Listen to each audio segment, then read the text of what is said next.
সময়ের সাক্ষেপে এবং আমার মামা অসুস্থ, এই জন্য তিনি উপস্থিত থাকতে পারেনি। তার জন্য আমি আপনাদের কাছে ক্ষমা প্রার্থী এবং দুঃখিত। অলিউদ্দিন আহমেদ আমাদের আবেগের নাম, অলিউদ্দিন আহমেদ আমাদের ভালোবাসার নাম। অলিউদ্দিন আহমেদ এমন একজন ব্যক্তিত্ব, এমন একজন ব্যক্তি যে এরকম ব্যক্তি 100 বছরে একবার জন্মগ্রহণ করে। যে তারা এমন একজন মানুষ যে তারা কখনো যে আছে না যে না আমরা নিজেদের জন্য ভাববো, তারা কখনো নিজেদের জন্য ভাবে না, তারা ভাবে সমাজের জন্য, রাষ্ট্রের জন্য, দেশের জন্য। তো অলিউদ্দিন আহমেদের জীবনটা তেমন সুন্দর ছিল না, খুবই কষ্টের ছিল। তিনি যখন ক্লাস 7-এ পড়েন তখন তার বাবা মারা যায়। তো অলিউদ্দিন আহমেদের বাবা ছিলেন উচ্চ শিক্ষায় শিক্ষিত।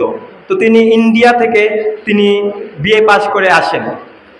তো তিনি আমার দাদা যখন মারা যায় তখন তিনি ক্লাস 7-এ পড়েন। তারা 4 ভাই বোন ছিলেন। তো আমার দাদাও আপনার এই পাশে শহীদ জয়নুল আবেদীন উচ্চ মাধ্যমিক বিদ্যালয়ের হেডমাস্টার ছিলেন। তো আমার ছোট ফুফু তিনি এই বিদ্যালয়ের প্রথম ব্যাচের নারী শিক্ষার্থী ছিলেন। তো অভাবের সংসার, বাবা ছিল না। এখানে আমার চাচাও বসে আছেন। তো নানাদের বাড়িতে তারা মানুষ হয়েছেন।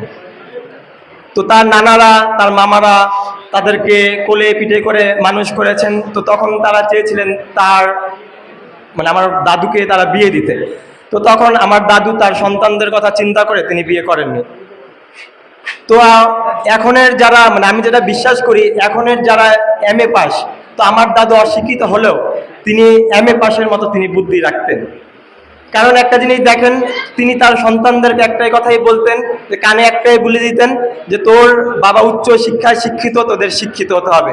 তো মায়ের এই বুলিতে তিনি চর্যাপদ কলেজ প্রতিষ্ঠিত করে ফেলেন। তিনি শহীদ জয়নুল আবেদীন উচ্চ মাধ্যমিক বিদ্যালয় থেকে তিনি SSC পাস করে, পরে তিনি নোয়াখালী কলেজ থেকে তিনি ইন্টারমিডিয়েট পাস করেন, পরে ঢাকা ইউনিভার্সিটি থেকে তিনি তার স্নাতক শেষ করেন। তো অনেক কষ্ট করেছেন। যদি আজকে যদি এগুলি না বলি সেটা আসলেই হয়ে যাবে। যেমন মানে আমার বাবার মুখে শোনার, যেমন মানে দাদু কখনো ডাব, কখনো নারিকেল, কখনো মুরগি পালতো, তারপরে শামুক মানে হাঁসকে শামুক হয় এগুলি করে তো পড়াশোনা করেছেন। তো তখন তিনি তার মানে ছাত্র জীবন যখন তিনি শেষ করেন, তিনি ঢাকা বিশ্ববিদ্যালয়ে যান। তো তখন সর্বোচ্চ 5,500 টাকা, এখনও মানে আমার বাবা মা যারা বলতেন যে ডায়েরিতে লেখা আছেন যে তোমার জ্যাঠারা যে তুলে রেখেছেন। কিন্তু যেটা সত্যি কথা, চর্যাপদ কলেজ করা এটা আসলে তার একটা মানে কারিশমা। অনেকেই ছিলেন সেই সময় তাকে বলতেন যে না এখানে কলেজ প্রতিষ্ঠা করার প্রয়োজন নেই, যে তুমি ব্যবসা করো, তুমি গার্মেন্টস করো, যে তুমি নিজেই হও, স্টেবল হও।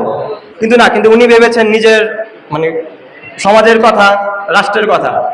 তিনি সে সময় পারতেন যে ঠিক আছে আমার কলেজ করার প্রয়োজন নেই, আমি এখানে ব্যবসা প্রতিষ্ঠান করি।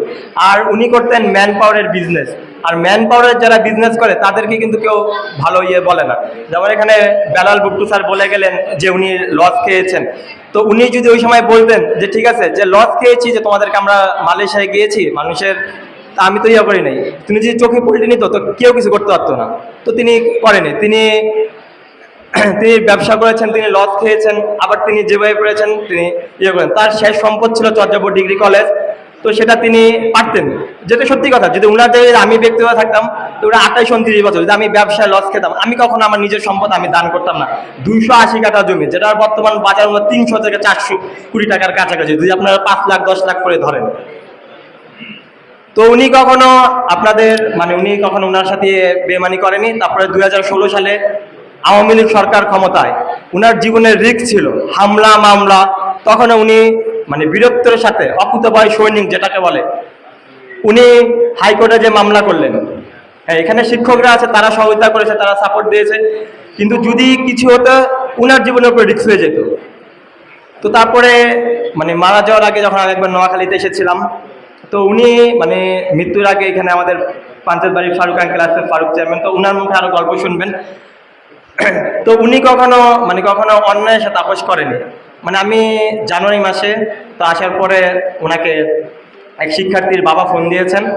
প্রথমে 10,000 টাকা তাকে অফার দিয়েছেন যে ভাই আমার বাচ্চা তো টেস্টে পাস করতে পারে নাই, আপনি একটু এটা করেন। তো পরে উনি বলতেছে ইনশাল্লাহ আমি এটা করে দেবো। তো আমি বলতেছি যে পরে প্রথমে 10,000 টাকা বলছে, পরে আবার 15,000 টাকা। তো উনি বলতেছে যে ভাই টাকা করবো না। পরে আমি বলতেছি যে বাবা তোমাকে টাকা দিয়েছে, তুমি নিবা না কেন? তো উনি একটাই কথা বলছে, বাবারা জীবনে কিছু করতে হবে না, তোমরা লোভ করো। তো বক্তব্য আর দীর্ঘস্থায়ী করবো না, কারণ এখানে অনেক বক্তা আছেন।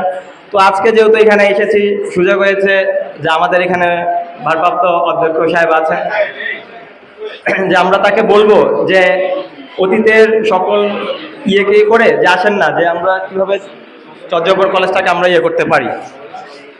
তারপরে আমাদের এই যে চর্যাপর কলেজের যিনি মানে আমাদের দাতা প্রতিষ্ঠাতা, তার কবরটাকে আমরা কিভাবে ওইখান থেকে নিয়ে এসে আমরা এখানে হস্তান্তর করতে পারি। স্বাধীনতার 38 বছর পরে যদি জিয়াউর রহমানের কবর, যদি মতিউর রহমানের কবর পাকিস্তান থেকে এনে যদি কবর দেওয়া যায় বাংলাদেশে, জিয়াউর রহমানের কবর যদি চিটাগাং থেকে এনে যদি আপনার ইয়েতে কবর দেওয়া যায়, তাহলে আমরা ওলিউদ্দিন আহমেদের কবরটাকে আমরা কেন ওইখান থেকে আমরা নিয়ে আসতে পারি না? কথা হলো যে এটা আমাদের পরিবারেরও দাবি, কারণ কবরটা যেখানে আছে এটা আমাদের জমি নয়। তো আপনারা ওইখানে আপনারা একটু দেখবেন। আর আপনাদের ওই যে কলেজ নিয়ে যে আপনাদের এত কিভাবে উন্নয়ন করা যায় সেটাকে আপনারা ইয়ে করবেন। আর আপনারা যে আগামীতে যে এই যে প্রোগ্রামগুলি, যে ধরেন মানে আমাদের প্রিন্সিপাল সাহেব ছিল তার সময়, তারপরে এখানে যে মানে যে অনেকে বলে যে আপনার খাবারের যেটা, ওইটাও একটু দেখবেন যে কিভাবে স্যার যে আগামী প্রোগ্রামগুলিতে স্যার সুন্দর করে অ্যারেঞ্জমেন্ট করা যায়। তো সকলকে ধন্যবাদ জানাচ্ছি। আসসালামু আলাইকুম, সকলে দিবস কামনা করছি। ধন্যবাদ।